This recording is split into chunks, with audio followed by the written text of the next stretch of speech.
টাঙ্গাইলের কালিহাতীতে গভীর নলকূপের দখল নিয়ে সংঘর্ষের জেরে ১৫২ বিঘা জমির বড় আবাদ অনিশ্চিত হয়ে পড়েছে। সরলা এলাকায় তালুকদার এবং মন্ডল গ্রুপের সংঘাতের পর মামলার ঘটনায় বন্ধ রয়েছে বিএডিসির সেচ কার্যক্রম। এই ঘটনায় অতিরিক্ত টাকা আদায় ও বিএডিসির কর্মকর্তাদের গাফিলতিকে দুষছে দুপক্ষই। অভিযোগের বিষয়ে ক্যামেরার সামনে কথা বলেনি বিএডিসি কর্তৃপক্ষ। মাঘের সকাল, ধানের পাতায় শোভা পাচ্ছে শিশির কণা। কুয়াশার ঘেরা টোপে ছুটে চলা যেন গ্রাম বাংলার কৃষকের নিত্য সকাল। তবে সোনালী ফসলের স্বপ্নে হানা দিয়েছে দুঃস্বপ্ন। কালিহাতীর সল্লা এলাকার কাকমারি পাথালকান্দি গ্রামে শতাধিক কৃষকের প্রায় ১৫২ বিঘা জমি। হাল চাষ হলেও নলকূপ পরিচালনার দখলকে কেন্দ্র করে সংঘর্ষ ও মামলার জেরে সেচ বন্ধ, অনিশ্চিত বড় আবাদ।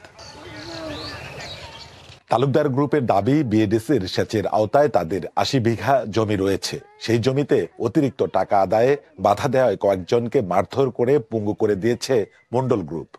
সানবিট সব দিবে সামাল। সানবিট ম্যাজিক প্রেস, ডিশওয়াশিং এর মাথা ঘোরানো সলিউশন। আমরা একটু ভয় পাচ্ছি যে আমাদের বারবার হামলা করছে, আমাদের ৯-১০ জনকে হামলা করছে, একজনের পাও কাইটা হালাইছে। অভিযোগ, একতরফা মন্ডল পক্ষকে সেচকল পরিচালনার দায়িত্ব দেয়, কয়েক দফা সংঘর্ষের ঘটনা ঘটে। খরচ হয় ৪০ টাকা, নিতাছে সে ৯০ টাকা। এতে আমাদের হয় না, পুষে না। দোষটা এই বিএডিসিকে নিতে হবে। বিএডিসির কারণে এই ঘটনাগুলো ঘটছে। নতুন কমিটি না হলে, বাস্তবায়ন না হলে আমরা এই কমিটির অধীনে কোনো জমি চাষ করব না।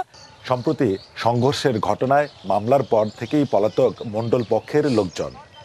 যে কথা সম্পূর্ণ মিথ্যা, বানোয়াট ভিত্তি।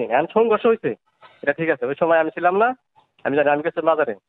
অভিযোগ অস্বীকার করে ক্যামেরার সামনে কথা বলতে রাজি হয়নি বিএডিসির কর্মকর্তারা।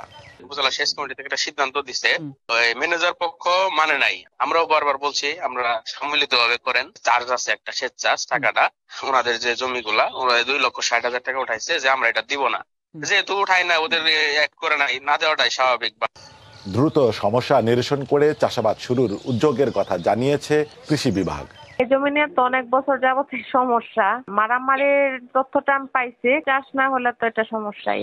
যে কমিটি আছে, কমিটির মাধ্যমে এটা নির্ধারণ হয়েছে। ২০১৩ সালে কালিহাতীতে ৬টি অগভীর নলকূপ বন্ধ করে দিয়ে একটি গভীর নলকূপ স্থাপন করে বাংলাদেশ কৃষি উন্নয়ন corporation. Sohel Talukdar, DBC news, Tangail.